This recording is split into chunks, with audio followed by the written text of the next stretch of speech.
മോനെ ജോർജ് കുട്ടി ഉണ്ടല്ലേ, ഈ വിചാരിക്കുമ്പോ താളൊന്നല്ല. പിന്നെ നീക്ക് ആ സിനിമ ഉണ്ടല്ലേ, അവർക്ക് ടിക്കറ്റ് കിട്ടിയില്ല. പ്രതീക്ഷ മരിച്ചില്ലടാ, അവിടെ നിങ്ങൾ അവനെ കാണാൻ പോയോ? ആ കണ്ട് അടിപൊളി കേട്ടോ, സെറ്റ് കണ്ടെങ്കി എല്ലാവർക്കും ഇപ്പൊ തന്നെ ചോദിക്കാവുള്ളൂ കേട്ടോ. ഒപ്പം നടന്നല്ലടാ മരിച്ചേ, അവന്റെ ഒക്കെ തൊലിച്ച ചിരി. ആ നമുക്ക് ജാതി അതിരടി ഉണ്ടോ? എനിക്കിനി നോക്കട്ടെ, അടുത്ത ആഴ്ച പോവാം. പോണം.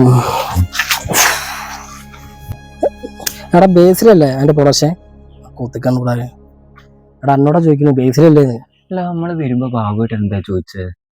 ബാബു കേട്ടോ എന്തെങ്കിലും ചോദിച്ചിട്ടുണ്ടോ? എന്തോ കാര്യപ്പെട്ട കാര്യമായിട്ടാ ചോദിച്ചേ. എന്ത് കാര്യം ചെങ്ങായി എന്തോ ചോദിച്ചു. എടാ മച്ചാനെ, നമ്മളിപ്പോ അമ്പലത്തിൽ നിന്ന് പ്രസാദം വാങ്ങി വരുമ്പോ ഈ അമ്പലത്തിൽ നിന്ന് പോയി വരാണോ എന്ന് ചോദിക്കും. ഇപ്പൊ ബസ് സ്റ്റോപ്പിൽ തന്നെ ബസ് കത്തിക്കുമ്പോ ബസ് കത്തിക്കാലോ ചോദിക്കും. ഇനിയിപ്പോ നമ്മളെ വീട്ടിലേക്ക് മീൻ കവറായിട്ട് പോകുമ്പോ മീൻ വാങ്ങി പോകാലോ ചോദിക്കും. മനസ്സിലായില്ലേ? ഇതാണ് നമ്മുടെ നാട്ടുകാർ. അങ്ങനെ ഓരോന്നും ചോദിച്ചു നോക്കുക. നീ ചോദിച്ചിട്ടുണ്ടാവും വീട്ടിൽ. അടന്നിട്ട് അത് പറഞ്ഞില്ല, ബേസിലാണോ ഇത് പ്രൊഡക്ഷൻ അതിരടിന്റെ? അവിടൊക്കെ ഒരു മിനിറ്റ്. ഹലോ, എന്താ പറ്റിയേ? ഓണേട്ടി, ഞങ്ങൾ അങ്ങോട്ട് വരാം. എടാ എന്താ സംഭവിച്ചു? നമ്മളെ പ്രതീക്ഷ മരിച്ചടാ. നമ്മളെ കുഞ്ഞാവിയോ? അതൊക്കെ പറയവാ. ഞാൻ വർക്ക്